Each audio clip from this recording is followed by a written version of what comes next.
तीर्थ राज प्रयाग की महिमा का कौन गान कर सकता है। और ये संत समाज रूपी तीर्थराज प्रयाग जो है, इसकी महिमा गाई नहीं जाती। इसलिए गोस्वामी जी ने कहा कि इस तीर्थराज प्रयाग की सबसे बड़ी बात तो यह है, सब ही सुलभ, सबको सुलभ है। जो नहीं पहुंच सकता, उस वहां पे सामर्थ्य हो तो तीर्थराज प्रयाग कोई व्यक्ति जाए, सामर्थ्य नहीं हो तो नहीं पहुंच सकता। लेकिन ये कथा रूपी प्रयाग, ये संत रूपी विचरण करता हुआ प्रयाग, ये तो हमेशा घर बैठे गंगा आई। अपने कहावत है ना कि घर बैठे गंगा आई, घर बैठे तीर्थराज आ गया, घर बैठे त्रिवेणी आ गई। सब ही सुलभ, सब दिन सब देसा। और ये कथा के माध्यम से आती है। सच पूछो तो तीर्थराज प्रयाग आपका कथा, जहां राम कथा। और कथा होनी चाहिए बाप, जीवन में जब कथा होती है तो व्यथा मिटती है। और एक बात फिर कहूं, कथा के लिए विशेष धन लुटाने की जरूरत नहीं। जो धन फीस तय करके कथा करते हैं, वो हृदय के भाव प्रकट नहीं, उनका पूरा चित्त धन में रहता है। जो ब्रह्म में रमण करें, अपने आनंद के लिए लोगों को कथा सुनाए, उस कथा का आनंद आता है। हमने अपने जीवन में कथा करने के लिए अगर किसी ने भेंट दी तो ठीक, और नहीं दी तो अपना भी लग गया तो कोई बात नहीं। आपसे भी कहता हूं, कथा की कोई फीस नहीं। जिसकी जब मर्जी हो कथा के लिए आमंत्रित कर सकता है। कथा सहज सुलभ प्रदान करने के लिए है कि यह तीर्थराज प्रयाग का आयोजन होता है। सब दिन सब देसा, कभी भी। वहां पे तो एक महीना होता है, मकर संक्रांति के अवसर के ऊपर जाए, मां के महीने में जाए, लेकिन यह सुलभ है। कथा का आयोजन कभी भी किया जा सकता है। संत समाज को आमंत्रित किया जा सकता है। घर में ज्ञान की चर्चा होनी चाहिए। जिनके घरों में सत्संग होगा, उनके घर में कुसंग नहीं होगा। और बहुत से ऐसे लोग जो निर्लोभी, जो मिला प्रेम से भेंट मिला, ठीक है, ग्रहण किया, नहीं मिला तो भी कोई बात नहीं। इस प्रकार के निर्लोभी अगर कोई संत मिले, केवल परमात्मा की प्रीत्यर्थम कथा करे, और जो मिला उसे सहज स्वीकार करे, ज्यादा मिले कम मिले, उस कथा में आनंद आता है। और वो सब जगह की जा सकती है, वो सबके लिए सुलभ हो सकती है। नहीं तो कथा के लिए लाखों रुपए की अगर फीस तय कर दी, आजकल ये विवाद मेन कारण यही हो जाता है, एक सीमा में रहकर दक्षिणा मिले। सब अधिकार जमाने लग गए। ब्राह्मण कहे कथा, अरे तो भाई वेद पाठ भी तो करो, वो तुम्हारा कर्म नहीं है क्या? लेकिन वहां अर्थ प्राप्ति नहीं दिखाई देती। तो जहां सूतों का अधिकार है, लोमस्तने सूत और मागध का अधिकार है कथा का, कोई बात नहीं, क्या अधिकार है, कोई भी कर सकता है। लेकिन अर्थोपार्जन के लिए, हाँ अच्छी बात है, ब्राह्मण है तो वेदों पे कितना काम कर रहे हैं। और भी तो कई मार्ग हैं, दर्शन पे कितना काम कर रहे हैं, वो भी तो महत्वपूर्ण है। कितना वेद पाठ कर रहे हैं। नहीं, इसे जरूर जीविका बनाए, लेकिन जो यजमान जो दे, बस फीस ना बनाए। और सच बताता हूं, कितना ही बड़ा कथावाचक हो, अगर वो शुल्क निर्धारित करके फीस लेकर के करता है, तो वो तीर्थराज प्रयाग नहीं ला सकता। क्यों? सबई सुलभ, सब दिन सब देसा हो ही नहीं सकता। वो तो केवल पैसे वालों के लिए सुलभ हो सकती है। हर दिन कैसे हो सकती है उनकी? तो सब दिन कैसे हो सकता है उनका? तो पहले से शेड्यूल बहुत लंबा चौड़ा फिक्स है। इसलिए जो आनंद प्रदान करे। लेकिन लोग आजकल नाम को मर रहे हैं। फला महाराज जी इसलिए भीड़ इकट्ठी हो रही है, ज्ञान की जरूरत नहीं, केवल नाम पे मरे जा रहे हैं। सेवत सादर समन कलेसा। अरे कोई अच्छा ब्रह्मज्ञानी महापुरुष मिल जाए, आडंबर रहित व्यक्ति मिल जाए, अपने अपने हृदय के भीतर उस व्याप्त परमात्मा का दीदार आपको करा सके, दर्शन करा सके,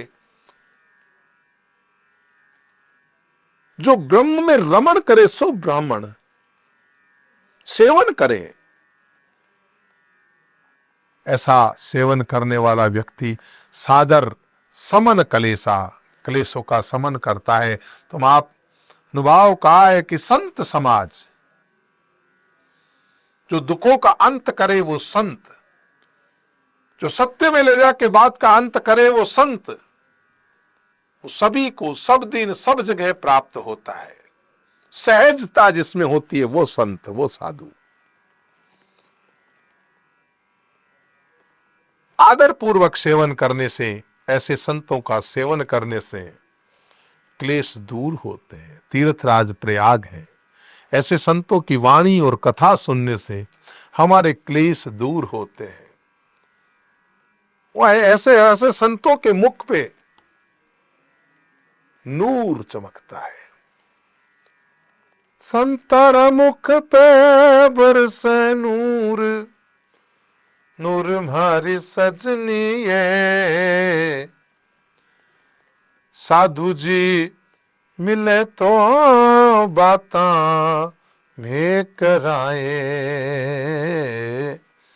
बाबा जी मिले तो बातां में कराए। ऐसे संतों की सेवा करने से महर्षि पातंजलि जी कहते हैं, अविद्या स्मिता राग द्वेष भी निवेशा पंच क्लेशा। 5 क्लेशा क्लेश होते हैं जीवन में। अविद्या, अविद्या माने मोह, अज्ञान।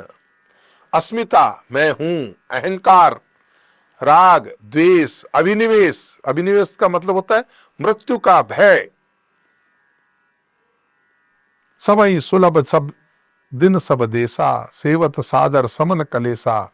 जो मृत्यु का भय जो कहा न जा सके,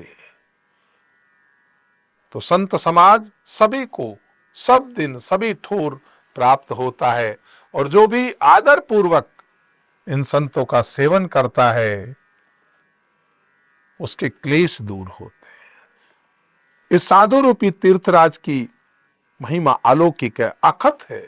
अकथ माने जिसे कहा नहीं जाता, अलौकिक।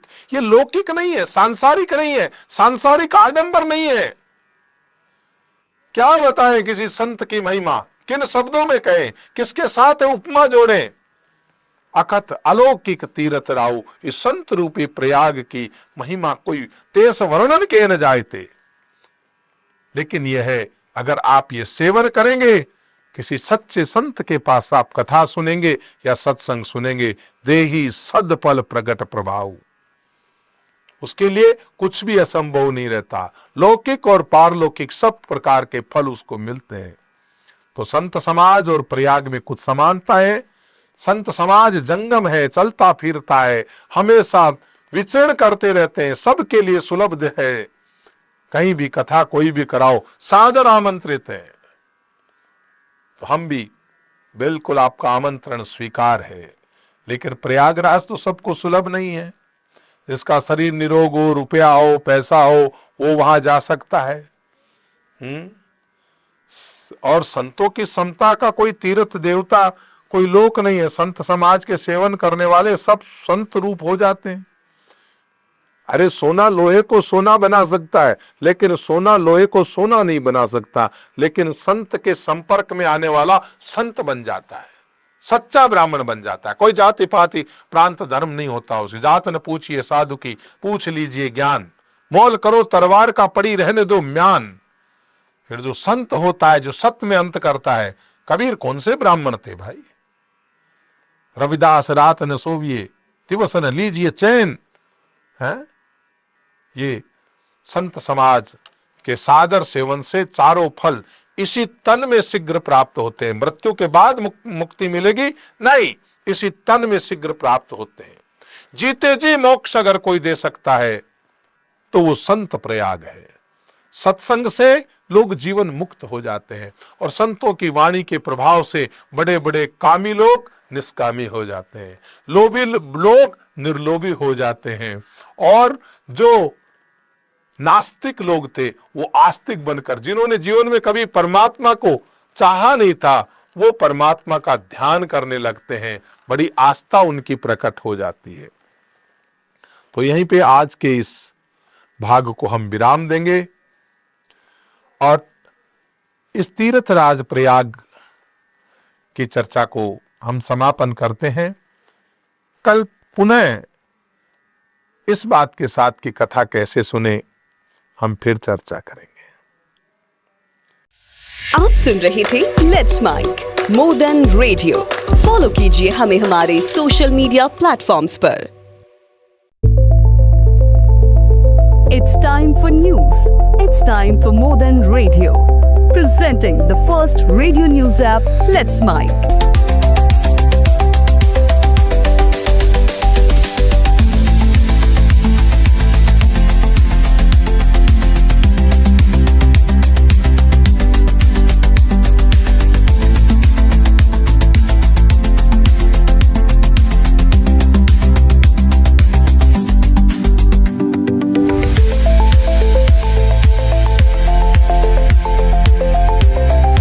Download the app now from Play Store. Available both on Android and iOS mobile phones. Follow us on YouTube, Instagram, Twitter, LinkedIn, Facebook, Telegram, WhatsApp, Snapchat. Let's talk, let's connect, and let's Mike.